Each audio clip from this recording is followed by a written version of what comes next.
Salut à tous, on se retrouve aujourd'hui pour parler du FC Barcelone en ce lundi 30 juin et on commence très rapidement avec la Coupe du Monde des clubs. Oui, le Barça n'y participe pas, mais hier les gars, il y avait un petit peu du Barça tout simplement lors d'une rencontre, comme au bon vieux temps, et on a pu voir Dembélé avec Léo Messi, les retrouvailles des deux anciens joueurs du FC Barcelone. Donc c'était lors d'un huitième de finale où ça tourne en faveur bien sûr du PSG qui s'est imposé 4-0, mais ça fait plaisir bien sûr de revoir les deux, tiens, côte à côte. Et Dembélé, comme c'est bon de te revoir, Messi, le plus grand joueur de tous les temps. J'espère que vous continuerez à écrire l'histoire avec l'Inter Miami comme vous l'avez fait lors de la Coupe du Monde des clubs. Voilà le beau message bien sûr de Dembélé qui était très content de revoir son ancien coéquipier du Barça bien sûr, Lionel Messi. Et Messi les gars, il a fait pas mal de cadeaux, tiens, Dembélé, il a donné son maillot, son short et ses chaussures à Ousmane Dembélé après le match, et il est même, Dembélé a pu récupérer aussi le maillot de Luis Suarez et de Jordi Alba également d'anciens joueurs du FC Barcelone. Il a noté aussi une photo, je pense qu'il va faire plaisir aux supporters, Luis Enrique, donc ancien coach du Barça avec Messi, ancien joueur, aussi les retrouvailles entre eux, ces deux-là hier. Donc voilà ce qu'il y avait à dire, c'est une petite parenthèse avant de commencer bien sûr vraiment là l'épisode sur bien sûr le FC Barcelone. Et on commence aujourd'hui avec le journal Mundo Deportivo et la Una. Bon, ça parle un petit peu d'autres sports là, mais nous ce qui nous intéresse c'est le football. Mundo Deportivo dessus et la semaine Nico. La semaine Nico Williams, parce qu'on va parler tout d'abord de Nico Williams, un joueur qui pourrait débarquer au club. On en parle, ça fait déjà 2 semaines, il y a beaucoup d'infos. Et c'est vrai qu'on parle beaucoup début juillet que ça pourrait se faire. Voilà, donc demain les gars, on est le 1er juillet, donc on va changer de mois. Et oui, il y a des chances que ça se fasse peut-être cette semaine. Et tout d'abord, lui, concernant sa situation du côté de Bilbao, c'est quand même très compliqué. La fraise de Nico Williams a une fois de plus été vandalisée. Nico, va-t'en, nous défendrons notre écusson tout le temps. C'est déjà la 3e fois qu'elle est vandalisée en l'espace de 3-4 jours. Elle a déjà été vandalisée une première fois. Un artiste est venu la repeindre le lendemain, la nuit prochaine, direct. Vandalisée une 2e fois. Et pareil, l'artiste est revenu la repeindre et une 3e fois, elle a été vandalisée. Voilà, donc c'est que les supporters là ne veulent plus du tout de Nico Williams. Voilà, la situation est très critique, on ne voit pas comment il peut rester. Même s'il venait à pas signer au Barça, il partira de Bilbao. Bon, je pense que pour l'instant il a de fortes chances comme de venir au FC Barcelone. Et des personnes ont même brisé la vitre de la voiture de Nico Williams hier soir à Bilbao. Pour dire voilà, que ils ont tout oublié comme ce qu'ils ont fait. Après on peut comprendre voilà, que le joueur a peut-être des envies de une nouvelle aventure. Donc là-bas à Bilbao, voilà, ils sont vraiment très déçus de son départ. Bon, c'est comme ça, c'est le football. Donc pour l'instant, lui les gars, voilà, je vis ma vie. Lui actuellement il est en vacances, parce qu'il y a peut-être une voiture qui était restée à Bilbao, qui a été vandalisée, mais lui actuellement il est en vacances. Je vis ma vie. Et lui il attend bien sûr d'avoir l'évolution du dossier par rapport à son arrivée à Barcelone. Et Gérard Romero, ce streamer espagnol très bien renseigné sur le Barça, souvent il interroge, il est en interview avec des joueurs du Barça, il a dit: je n'arrête pas de le répéter, je suis sûr à 98% que Nico Williams ira au Barça. Donc pour lui, il a peut-être des infos très fiables. Il dit que oui, le joueur débarquera au Barça.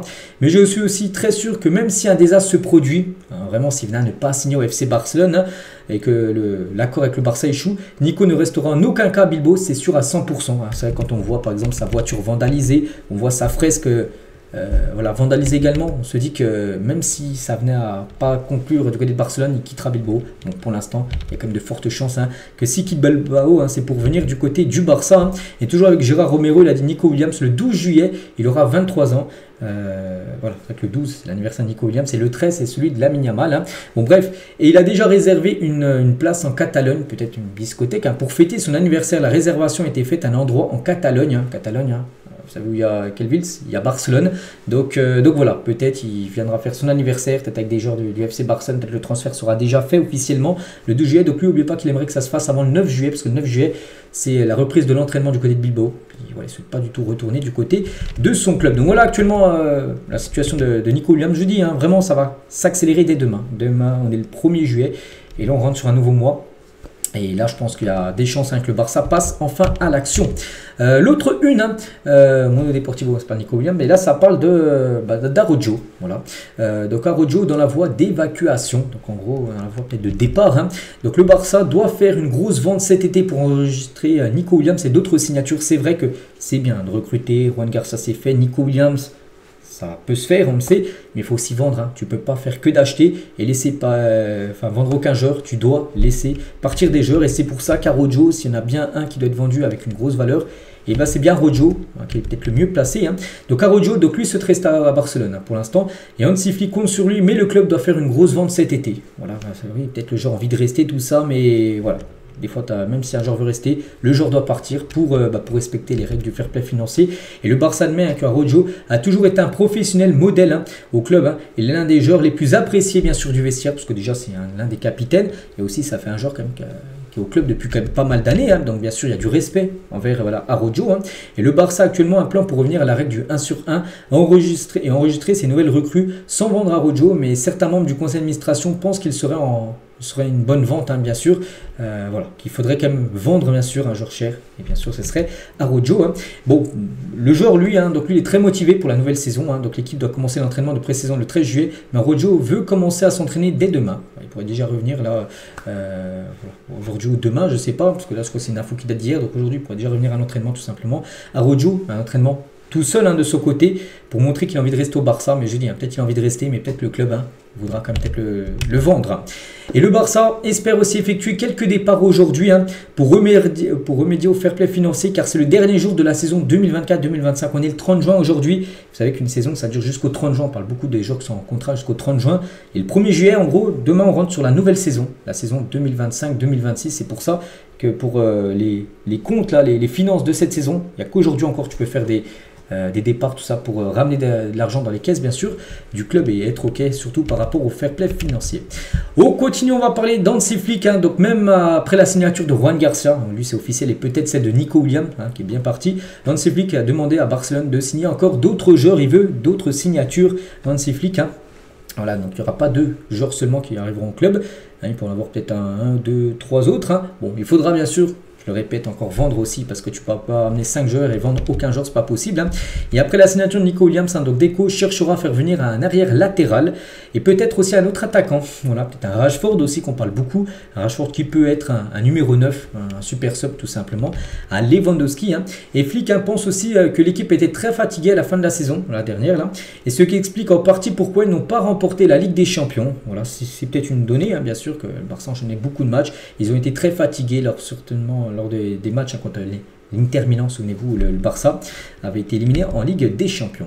On continue, on va parler cette fois-ci de Lamine Yamal, veut prendre les pénaltys, les coups francs cette saison au Barça. C'est vrai qu'il rentre, il a toujours un peu plus d'ampleur avec Lamine Yamal, bien sûr, et c'est vrai qu'il va avoir plus de poids la saison prochaine. Et c'est vrai que des pénaltys sont une bonne nouvelle, voilà, si tu veux améliorer ton nombre de buts dans la saison. C'est que Lewandowski souvent tirait les pénaltys, ou même Rafinha, mais Lamine Yamal les tirait très peu cette saison.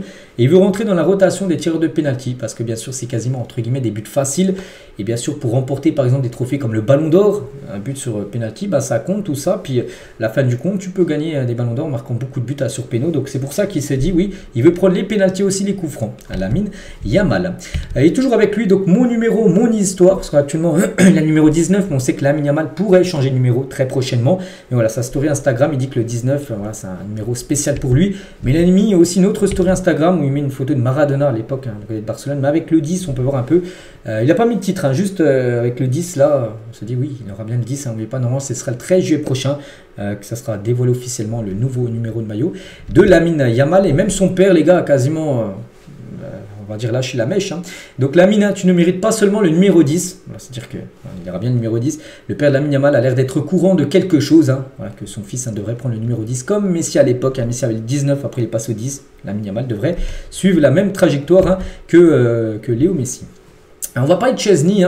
Donc Chesney, le Barça ont conclu un accord verbal pour prolonger le contrat du joueur. Il ne reste plus qu'à le signer. N'oubliez pas qu'officiellement, la fin de son contrat, c'est ce soir. Il a rejoint le club, je sais plus, c'était en octobre. Il avait signé jusqu'au 30 juin. Donc là, le 30 juin, c'est ce soir minuit. Il n'a plus de contrat. Bon, il peut même prolonger demain ou même le 5 juillet. Il n'y a pas de match, donc c'est pas bien grave. Mais voilà, donc, ce soir, il n'y a plus de contrat pour Chesney. Pour l'instant, il devrait accepter une prolongation d'une saison. Et concernant Ter Stegen, donc le Barça envisage de retirer le capitana de l'équipe première à Ter Stegen. On sait qu'actuellement, le capitaine numéro 1, c'est Ter Stegen. Et ben, il pourrait se voir retirer le brassard. Mais la décision finale sera prise quand même par Hansi Flick, parce que c'est quand même quelque chose de fort, d'enlever le brassard de capitaine à quelqu'un. Donc voilà, ce qui va peut-être être fait avec tout simplement Marc-André Ter Stegen. Et on finit aujourd'hui avec une image du kit de Barcelone pour la saison prochaine. N'oubliez pas que le maillot sera dévoilé début juillet, je ne sais plus exactement quelle date officiellement. Et il va bien ressembler à ça, ce nouveau maillot du Barça. Voilà, il n'y a pas de souci, il ressemblera à ça. Et le maillot aussi, le troisième maillot devrait être de couleur orange. Donc voici en gros les 4 maillots de la saison prochaine. Donc le maillot domicile, celui-là. Le maillot extérieur devrait être un maillot de couleur blanc à peu près. Le troisième maillot sera de couleur rose. Voilà. Et le maillot de gardien sera ce maillot de couleur noire. Donc voici normalement les 4 maillots du Barça de la saison prochaine sera dévoilé là d'ici quelques jours. Donc voilà les gars, tout ce qu'il y avait à dire aujourd'hui. J'espère que ça vous a plu. On se retrouve nous demain, bien sûr, demain mardi. Pour le prochain numéro, je vous souhaite une très bonne journée et à demain.